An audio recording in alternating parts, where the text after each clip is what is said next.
através da rede tvm.com.br, o programa Quarta Dimensão está disponível para o mundo. 25 de dezembro de 2015, 17 horas. Colocar o Natal pouco antes da passagem para o novo ano foi decisão acertada em altas esferas. Nenhuma outra data forjaria esperança igualmente promissora. As comemorações do advento de Jesus, reunindo famílias e arrefecendo tensões, são alavancas para entendimento e harmonia. Que todas as famílias aproveitem esta quadra promissora para ampliar laços de afeto e de entendimento. Cuidando da imagem e do som, contamos a presença dos nossos amigos Stefan e João Luiz. Com eles na técnica, temos certeza de ótimo som e imagem perfeita.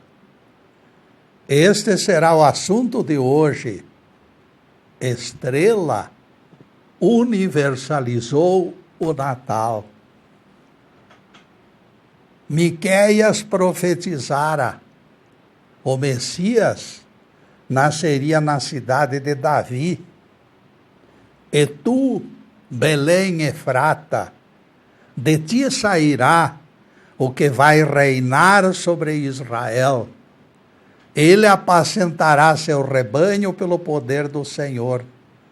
Ele próprio será a nossa paz. Miqueias 5, versículos 1 a 4. Antiga profecia finalmente se concretizara naquela criança que nascera na manjedoura de Belém. Irão apacentar a terra de Assur com a espada, a nação de Nimrode com o punhal, mas ele nos libertará de Assur logo que pisar o chão. Miqueias 5, versículo 5. Ficou suficientemente esclarecido. Jesus nasceu para trazer paz na proclamação do profeta Miqueias. O texto revela com clareza: ele próprio será a nossa paz. Miqueias 5, versículo 4. O povo que andava na escuridão enxergou luz forte, e a luz brilhou sobre os que viviam nas trevas. Nasceu criança que será nosso rei. O Espírito do Deus eterno estará sobre ele e lhe dará sabedoria e conhecimento, capacidade e poder. Ele respeitará o Deus eterno, conhecerá sua vontade e terá prazer em fazer tudo o que lhe for pedido.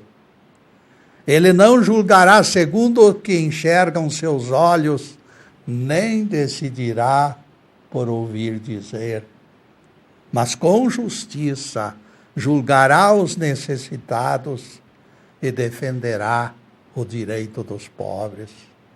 Isaías 9, versículos 1 a 5 e 11, versículos 2 a 4. A voz de todos os profetas anunciou a chegada da justiça e da paz como consequência da presença de Jesus. Não existe discordância na mensagem dos profetas. O Cristo manifestado em Jesus representa a certeza de novo ciclo de aprendizado para o nosso mundo. O Natal tornado cósmico pela presença da estrela configura a certeza de salvação do planeta em dimensão universal. Este mesmo Jesus dirá, no dia do juízo final: entrai na posse do reino, porque eu estive com fome e me destes de comer. Na gigantesca fila à direita do Cristo juiz, serão acolhidos os solidários que serviram o seu próximo. Vozes discordantes com certeza se manifestam contra a nossa tese. Há algo em suas palavras, Getúlio,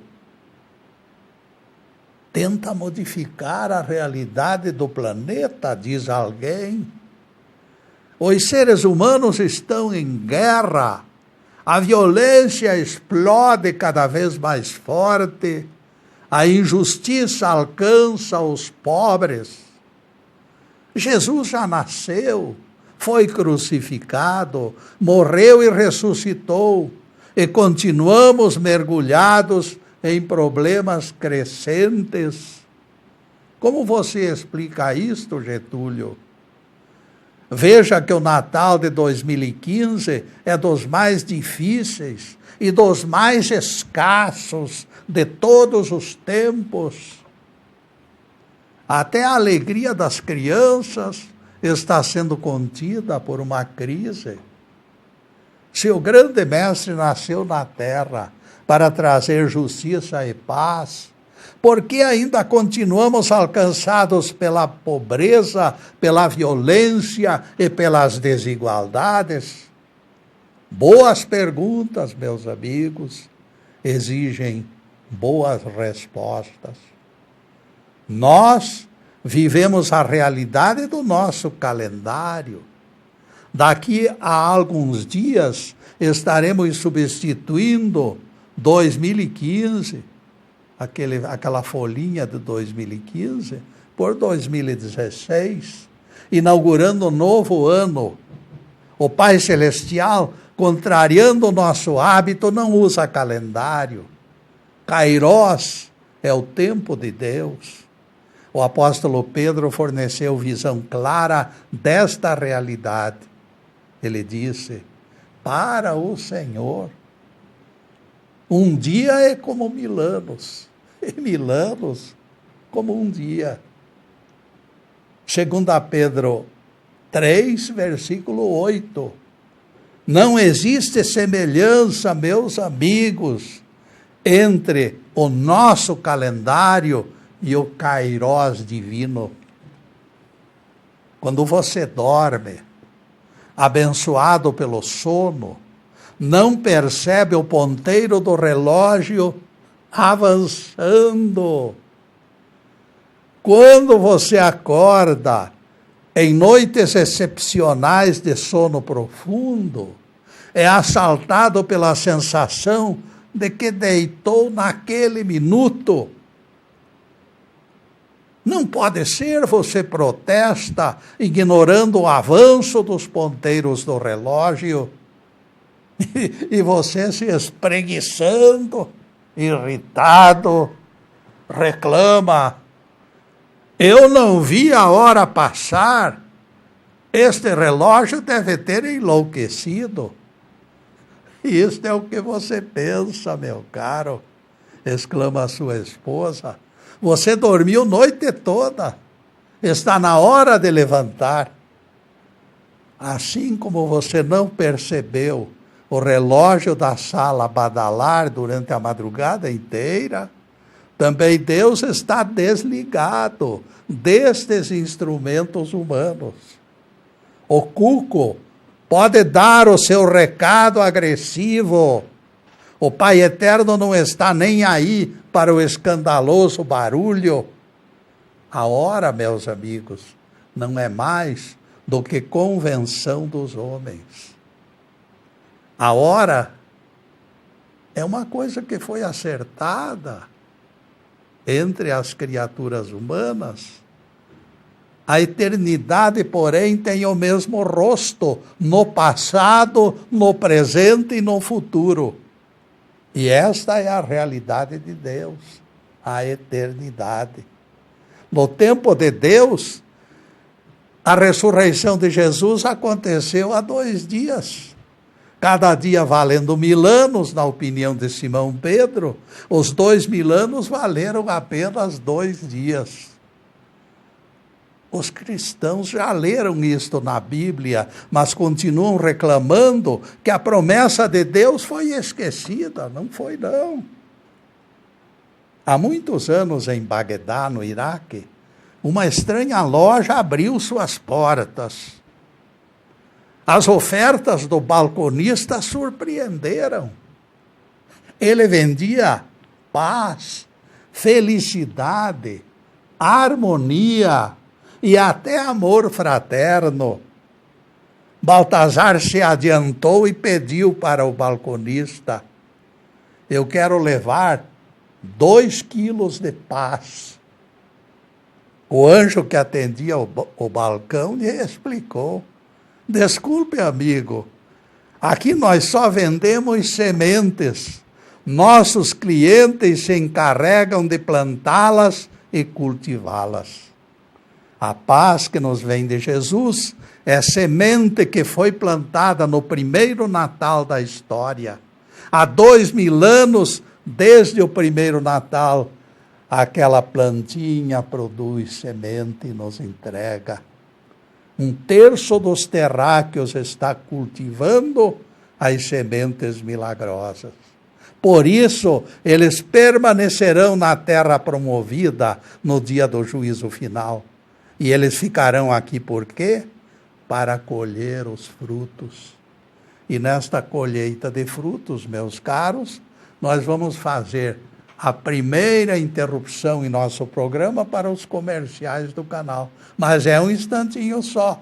Daqui a pouco estaremos de volta. Obrigado. E já estamos no segundo bloco do programa Quarta Dimensão. E por gentileza do Stefan, o nosso site já está na telinha, para que os telespectadores conheçam nossas ideias através das letras do alfabeto. Alguns preferem leitura como tipo de intercâmbio. Para aqueles que apreciam a exposição da imagem ao vivo e a cores, sugerimos o YouTube, onde 34 palestras nossas aguardam os interessados. Vocês escolhem a maneira preferida de intercâmbio conosco. Obrigado a todos e especialmente ao Stefan, que vem colocando nossas exposições no YouTube. E agora a continuação do tema: Estrela universalizou o Natal. Quando Deus achar conveniente, chuvas descerão dos céus e as sementes darão frutos, 100 por 1. Toda a formulação de tais esquemas, todavia, se encontra nas mãos do nosso Criador. A hora certa não será marcada pelo nosso relógio, nem pela nossa vontade. A implantação da paz, todavia, será produto que ocupará 4 mãos. As nossas mãos e as mãos de Deus. A propósito, dia destes, escutei um pregador deitando falação para a direita e para a esquerda. Ele ignorava que um dia vale 1000 anos, dentro do tempo do nosso Deus. O pregador disse que não acreditava em reencarnação, porque a reencarnação não fora capaz de eliminar a violência. Ele se dizia contrário, porque as vidas sucessivas não se mostraram eficientes na proposta da regeneração. Não acredito, disse ele, porque embora se fale em reencarnação desde o começo do mundo, ela não conseguiu modificar a crueldade dos homens.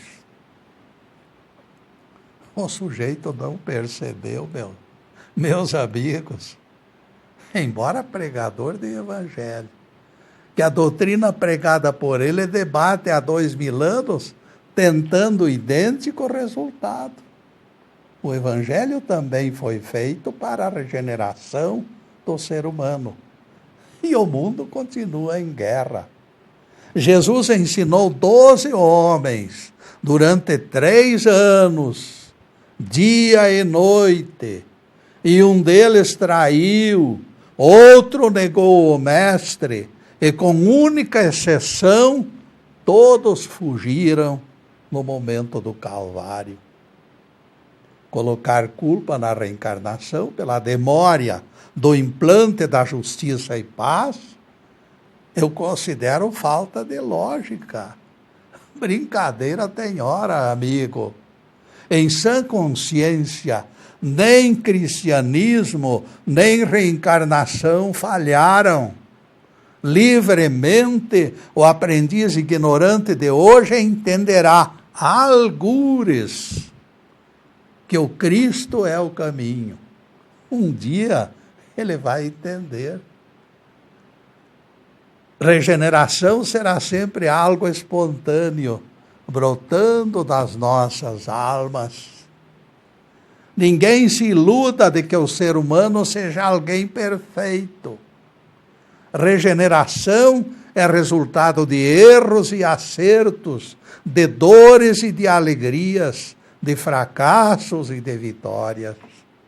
O maldoso terá que despertar espontaneamente, através de repetidas experiências que consigam produzir nele amor e perdão. Quando alguém melhora por medo do inferno, esta alternativa de reforma íntima não gera alicerces. Será semelhante a fogo fátuo, de pouca duração e reduzida força. Veja, meus amigos, vejam, percebam, que nós chegaremos ao juízo final com 2/3 da humanidade sem condições de permanência no planeta. São as profecias que falam isto, não sou eu, não. Isto é profético. Em toda a terra, 2/3 dela serão eliminados, mas 1/3 vai sobreviver, vai permanecer aqui. Está lá em Zacarias 13, versículo 8, profeta Zacarias. Esta expulsão de 2/3 no juízo final mostra que o progresso é lento. Ninguém imagina se santificar num abrir e fechar de olhos. Não, não é possível. Quando chegar a hora de Deus, esses 2/3 de malfeitores favorecerão cumprimento de uma profecia de Jesus. Vocês percebam como a Bíblia e o Evangelho estão entrosados numa linguagem unificada. Bem-aventurados os mansos, porque eles herdarão a terra. Mateus 5, versículo 5. Se não vão para fora estes violentos, os mansos jamais herdarão a terra. Em cada 3 habitantes da terra, somente um deles é não violento, e somente este permanecerá aqui em nosso planeta. Vejam que 2000 anos de cristianismo já passaram. Na ânsia impensada de condenar a reencarnação, o sujeito esqueceu que sua religião corre no mesmo páreo, procurando regenerar as criaturas. Usando 2 pesos e 2 medidas, a figurinha viajou na maionese. Falta de coerência produz descrédito. A ojeriza pela reencarnação tem explicações. Para quem deseja atrair contribuintes, a reencarnação é prejudicial. Ninguém comprará cadeira no céu com ofertas, sabendo que tão somente os solidários pisarão os degraus superiores. Somente aquele que crescer na integridade é que poderá colocar os pés na salvação. Jesus disse: estive com fome e me destes de comer. E serão estes que serão os salvos. Espiritualistas propõem amor e retidão de caráter. Eu reconheço e acredito que o Cristo do Natal desceu para exibir a saga de alguém perfeito, mostrando que é possível atingirmos o pódio. A distância que nos separa dele, porém, fica entregue ao arbítrio de vocês. Mesmo pensando desta maneira realista, jamais atribuímos nossas fraquezas como incapacidade dos evangelhos. Se a hora da verdade ainda não chegou, a incapacidade é nossa, e não de doutrinas ou dos livros sagrados. No tempo de Deus, nosso Cristo interno vencerá aquela camada de imperfeições que obstruem a nossa ligação com Ele. Vejam que Maria, com a criança predestinada no ventre, profetizou para Isabel, mãe de João Batista. Ele, Deus, derrubará do trono os poderosos e exaltará os humildes. Encherá de bens os famintos e despedirá vazios os ricos. Lucas 1, versículos 52 e 53. Se olharmos em nossa volta, veremos que os vaticínios de Maria ainda não se cumpriram. Os poderosos ainda oprimem e os pobres ainda sofrem fome. Será preciso dar tempo ao tempo, porque Deus não tem pressa. Quem possui apenas sementes de ervas daninhas, espalhará este tipo de sementes. Cada vivente só pode distribuir o que tem no embornal. As coisas não se completam com rapidez de relâmpago. Realmente, Jesus nasceu para estabelecer a paz, mas será preciso ter boa vontade para absorvê-la nos corações. A nossa disposição pouco entusiasta não vale nem como contrapeso. O decreto que desencadeará o juízo final já está nas mãos de Deus para despacho, e o tempo de aprendizado é cada vez mais curto. Quem não dispuser de azeite nas lamparinas ficará no escuro. E nesta escuridão, meus caros, nós vamos fazer mais uma pequena interrupção em nosso programa para os comerciais do canal. Mas é um zás. Daqui a pouco estaremos de volta. Obrigado. Estamos retornando com o programa Quarta Dimensão, terceiro bloco. Aquele menino da manjedoura veio nos trazer a paz. Eu conheço a saga daquele menino de Belém, mas eu pergunto, será que nós temos espaço para receber esta paz tão preciosa? Será que o nosso cálice não está repleto do vinagre da autossuficiência e da soberba? Para recebermos o vinho novo da paz, será indispensável limpeza completa em nossos corações. E depois desse pinguinho de doutrina, o nosso tema. Estrela universalizou o Natal. O processo de separação dos bodes e ovelhas, de que eu falei há pouco, já estava em elaboração quando Jesus nasceu. Enquanto os anjos cantavam no remanso de Belém, Jeová elaborava esquemas. Aquele menino era investimento do Senhor Deus.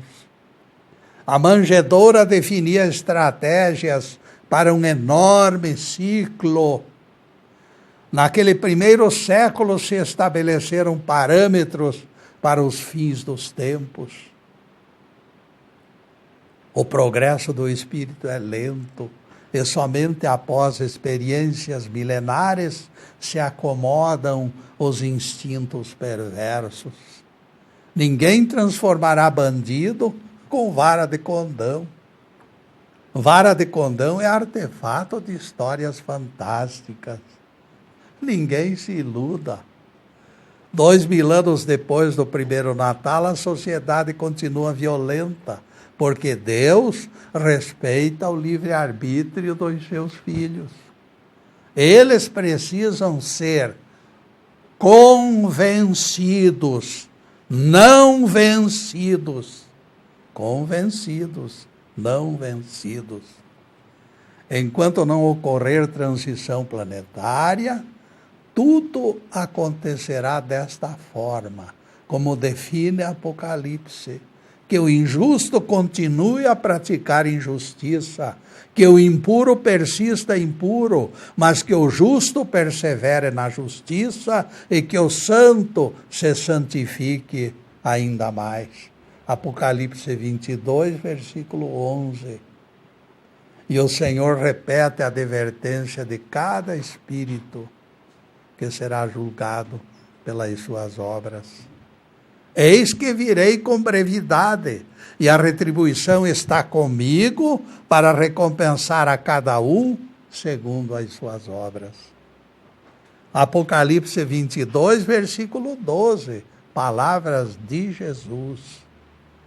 Se o Juvêncio não tem no seu embornal outra coisa senão maldade, sua cota de participação, evidentemente será maldosa. Ninguém pode dar o que não tem. Mãe Maria também apontava o futuro quando disse: ele interveio com toda a força do seu braço, proclamou a mãe de Jesus, dispersou os homens de pensamento soberbo. Foram palavras de Maria. As palavras de Mãe Maria só podem se referir a tempos futuros, porque nesses 2000 anos predominaram os homens de pensamento soberbo. E aqui se configura que as vítimas dos homens de pensamento soberbo voltarão a viver na terra promovida, longe da guerra e dos maus. O planeta higienizado pelo Cristo será morada deles. Bem-aventurados os mansos, porque eles herdarão a terra. Mateus 5, versículo 5. Embora a terra higienizada ainda não seja o sétimo céu, o recanto destinado às ovelhas direitistas do Cristo vai ser algo esplêndido.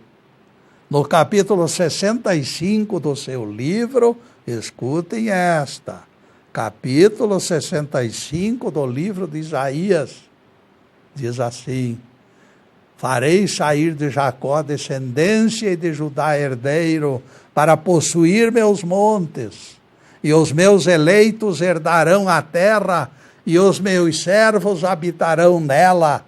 Isaías 65, versículo 9.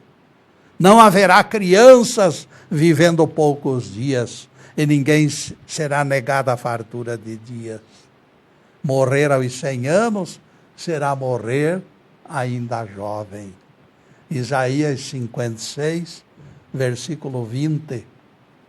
Bem-aventurados os que aprenderem pelas lições da atual existência a se tornarem beneficiários da promessa.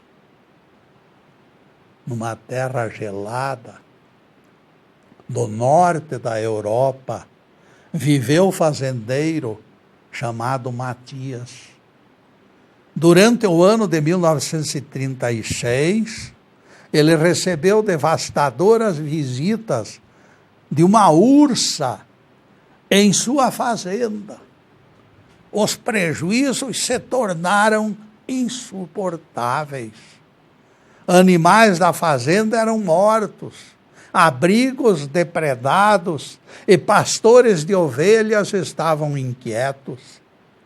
Exatamente na véspera de Natal, o capataz veio avisá-lo. A ursa foi avistada outra vez, patrão, no Lago Norte, além dos pinheiros. Matias carregou o rifle e partiu na direção do Lago Norte. Hoje você não me escapa, ameaçou Matias, seguro do sucesso. Dali a pouco, ele viu a silhueta escura desenhar-se na brancura da neve. Quanto pôde, o fazendeiro se aproximou. Ele não queria errar o tiro. Deus me ajude, disse o fazendeiro, e mirou a ursa com extremo cuidado. Somente depois de plena certeza, o caçador acionou o gatilho. Estranhamente, porém, Matias errou o tiro. O projétil atingiu o filhote da ursa ao lado dela. Com pressa, o caçador recarregou a arma. Não deu tempo, porém. Pressentindo o frio da morte no hálito do filhote, a ursa se afastou. Desapareceu, aproveitando-se da espessa vegetação. Matias, contrariado pelo desfecho não desejado, ficou longo tempo observando aquela mancha de sangue na neve. Por singular coincidência, a ursa só reapareceu 1 ano depois. Matias já se alegrava com a ausência dela quando foi avisado. Patrão, patrão, lhe avisou o capataz, a ursa voltou. Matias ficou ligeiramente abalado pela coincidência de data. Ele havia matado o filhote no dia 24 de dezembro de 1936 e agora era o dia 24 de dezembro de 1937. Exatamente anos depois da morte do filhote. Estaria aquela fera em busca de vingança? Embora impressionado pela coincidência, Matias aceitou o desafio. Outra vez de arma carregada, ele partiu confiante que agora se livraria dela. Não precisou caminhar muito. A fera se encontrava bem pertinho da casa da fazenda. Os olhos da ursa fitaram o caçador. Não posso errar desta vez, monologou Matias, com respiração descontrolada e o coração aos pulos. O momento se transformou numa enorme expectativa. Sufocando o nervosismo, o caçador enquadrou a fera com cuidado. Agora, ele tinha todas as certezas que destruiria aquele estorvo. Neste momento, porém, meus caros, algo inacreditável aconteceu.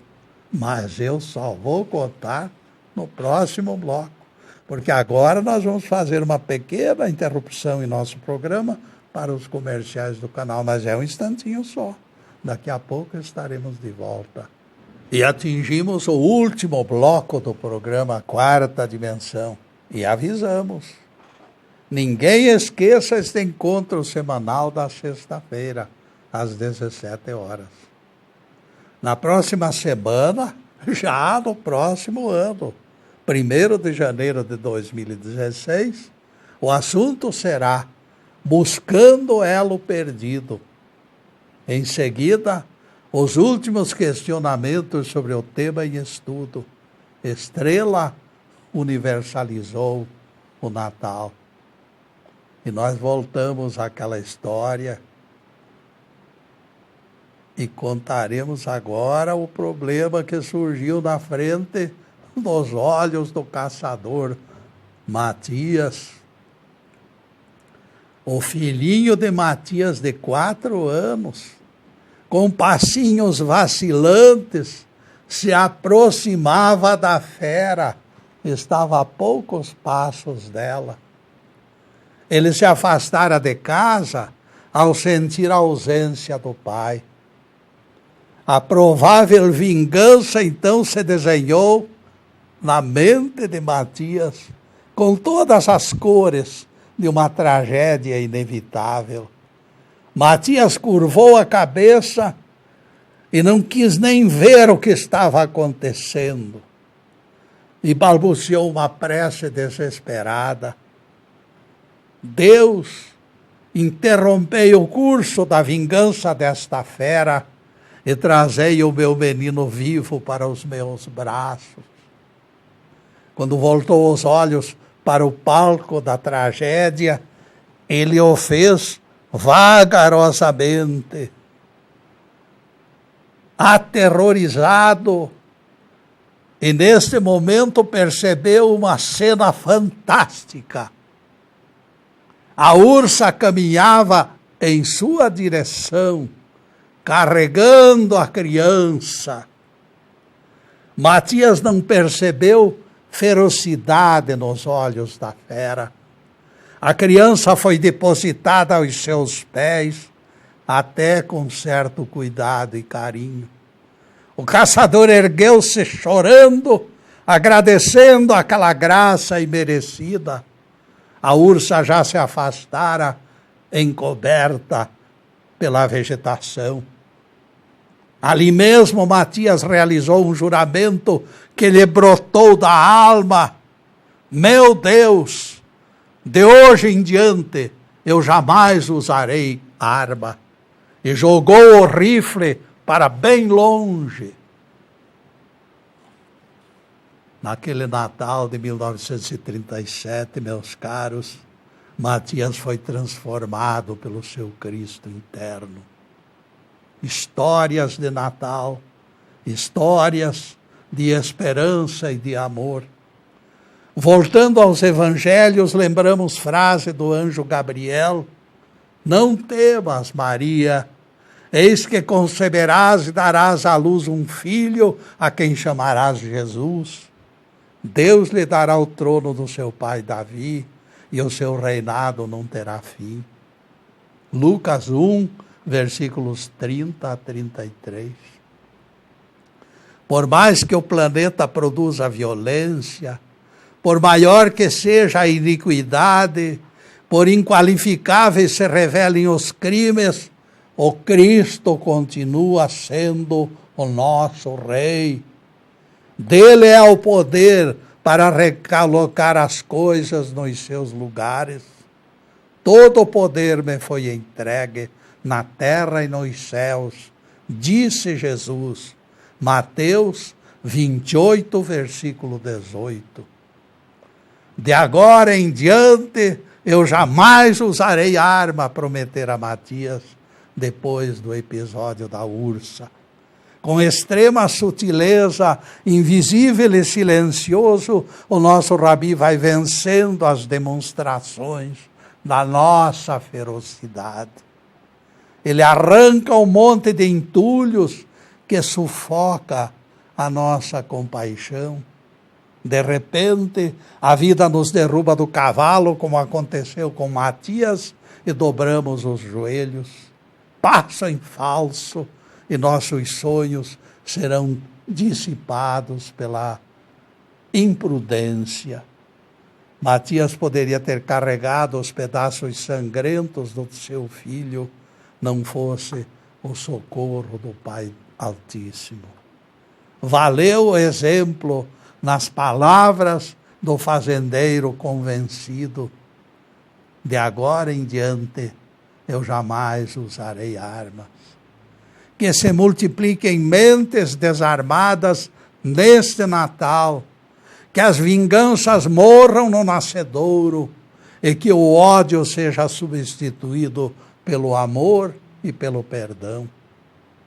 Inspirados nesses doces eflúvios, uma história portuguesa vai completar esta nossa exposição com chave de ouro. Tia Bondade era velhinha, muito velhinha, curvada e trêmula. Tinha os cabelos todos brancos e lindos olhos pisados, cheios de doçura. morava em pequeno monte, quase mesmo ao fim do povoado. Se alguém adoecia na terra onde morava, ou nas aldeias próximas, tinha bondade, servia de enfermeira, lavando, cozinhando, consolando. Havia casais brigados, a moça ia ter com tia bondade, e um belo sermão dela reaproximava o fugitivo ingrato. As crianças e as aves morriam por ela, pudera. Aos pequenos sabia contar lindas histórias, aos pássaros distribuía gostosas migalhas de pão. Agora, porém, era noite de Natal e o frio cortava. O povo se afastava contente da missa do galo, antegozando alegre ceia entre os familiares, todos alegres, todos felizes. Todos procuravam o calor reconfortante dos seus lares, corações a tremer de alegria e de amor. Tinha bondade, sozinha, caminhava silenciosa e triste. Naquele Natal, ninguém a convidara para a ceia sagrada. Ninguém. Haviam esquecido da velhinha. A neve caía em pétalas de gelo, entorpecido o corpo pelo frio, gelada a alma pelo desamparo, adentrou a porta da cabana sem qualquer ânimo. As flores ressecadas do jardim aumentaram-lhe o desalento. Entrou na cabana com passos lentos, prevendo noite interminável. Acendeu a candeia e pôs ao lume um púcaro de barro com leite, preparando assim a modesta ceia. Sentou sobre a cama de palhas, sentindo crescer e chorar no coração a saudade de tantos anos, idos e vividos. Recordou natais perdidos no tempo, a infância e a mocidade, e saudosa se entregou ao doce aconchego das reminiscências. Seus mortos amados, numa enorme procissão de almas bem-aventuradas, apareceram os pais, os irmãos, o marido, os filhos, se acodovelaram então como sombras, a rodearam e a acarinharam, mas, ressuscitados pela saudade, muito cedo desapareceram nas sombras, e a pobre velhinha retornou ao silêncio agressivo da solidão. Choro convulso sacudiu-lhe o peito frágil, enquanto lágrimas escapavam dos seus olhinhos cansados. Neste momento, alguém bateu suavemente à porta da cabana. Tia Bondade foi abrir e recuou assombrada e perplexa. Diante dela se encontrava menino de singular formosura, cuja túnica resplandecente iluminava a escuridão da noite. O menino deu alguns passos, tomou-a pelas mãos e lhe disse: Tia Bondade, vim buscar-te para ceares nesta noite sagrada na casa do meu Pai, que está nos céus. Louvado seja Deus. Que o Senhor nos abençoe e nos guarde, que o Senhor faça resplandecer o seu rosto sobre nós e tenha misericórdia de nós.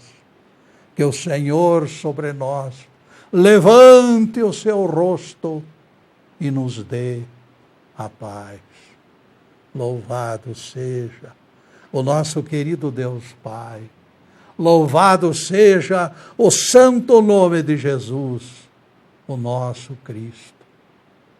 Obrigado, Deus. Obrigado, Jesus. Na próxima sexta-feira, meus caros, dia 1º de janeiro de 2016, próximo ano, estaremos divagando sobre o tema Buscando o Elo Perdido. E agora só nos resta agradecer. Agradecer pela presença de vocês e desejar um Natal maravilhoso, um Natal cheio de bênçãos e de graças, um Natal que realmente signifique o Cristo em seus corações. Muito obrigado pela presença, meus caros. Muito obrigado e boa noite.